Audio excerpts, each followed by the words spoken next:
Affirmative সেন্টেন্সে যদি মূল ভার্ব না থাকে, মানে কি অক্সিলারি ভার্ব যদি থাকে, মানে সাহায্যকারী ভার্ব থাকলে আমরা এটা কিভাবে অ্যাফার্মেটিভ থেকে কিভাবে নেগেটিভ করবো, চলো আমরা এই নিয়মটি শিখে নিই। প্রথমত আমরা সাবজেক্টটি লিখবো। প্রথমত আমরা প্রথমত যে সাবজেক্টটি আছে ওই সাবজেক্টটি আমরা লিখবো, তারপরে অক্সিলারি ভার্বটি বসাবো, যে অক্সিলারি ভার্বটি দেওয়া থাকবে ওই অক্সিলারি ভার্বটি আমরা বসিয়ে দিব। তারপরে এটার সাথে আমরা একটা নট যোগ করে দিব, একটা নট যোগ করে দিব। নট যোগ করার পরে আমরা একটি বিপরীত শব্দ বসাইতে হবে, যে অ্যাডজেক্টিভটা দেওয়া আছে ওই শব্দটার বিপরীত শব্দ কি হবে ওইটা বসিয়ে দিয়ে তারপর আমরা সেন্টেন্সের বাকি অংশগুলো লিখে দিব। দিলে আমরা কি অ্যাফার্মেটিভ থেকে নেগেটিভ হয়ে যাবে। চলো আমরা কয়েকটি উদাহরণের মাধ্যমে বিষয়টি বোঝার চেষ্টা করি। যেমন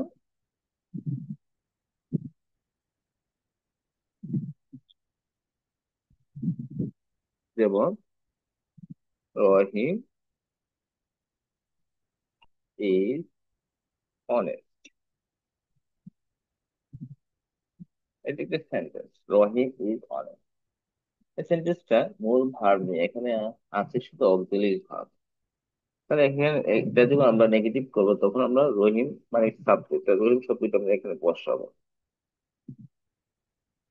তো রহিম, তাহলে এখানে অক্সিলারি ভার্ব যেটা আছে ইজটা বসাবো, ইজের পর আমরা একটা নট যোগ করে দিব। নট যোগ করে দিব, যোগ করার পরে আমরা যে অক্সিলারি ভার্বের পর যে ওয়ার্ডটা থাকবে ওটার বিপরীত করতে হবে। তাহলে এখানে অনেস্ট, তাহলে এখানে অনেস্ট এর বিপরীত হবে ডিজ অনেস্ট। তাহলে অনেস্ট আগে আমরা ডিজ অনেস্ট যোগ করে দিলে সেন্টেন্সটা কি হয়ে যাবে, নেগেটিভ হয়ে যাবে। যেমন আরেকটি উদাহরণ আমরা লিখতে পারি।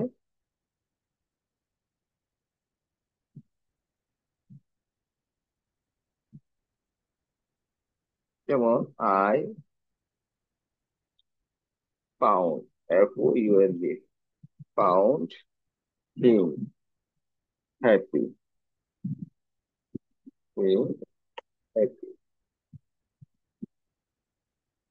হ্যাপি। তাহলে এখানে অক্সিলারি ভার্ব তো নেই,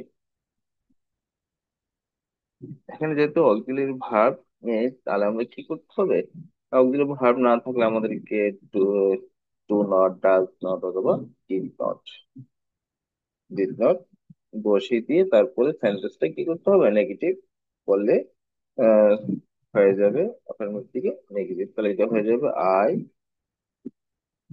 I found,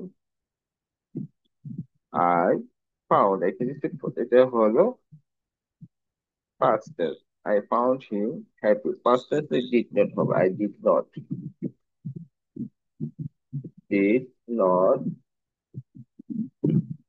I did not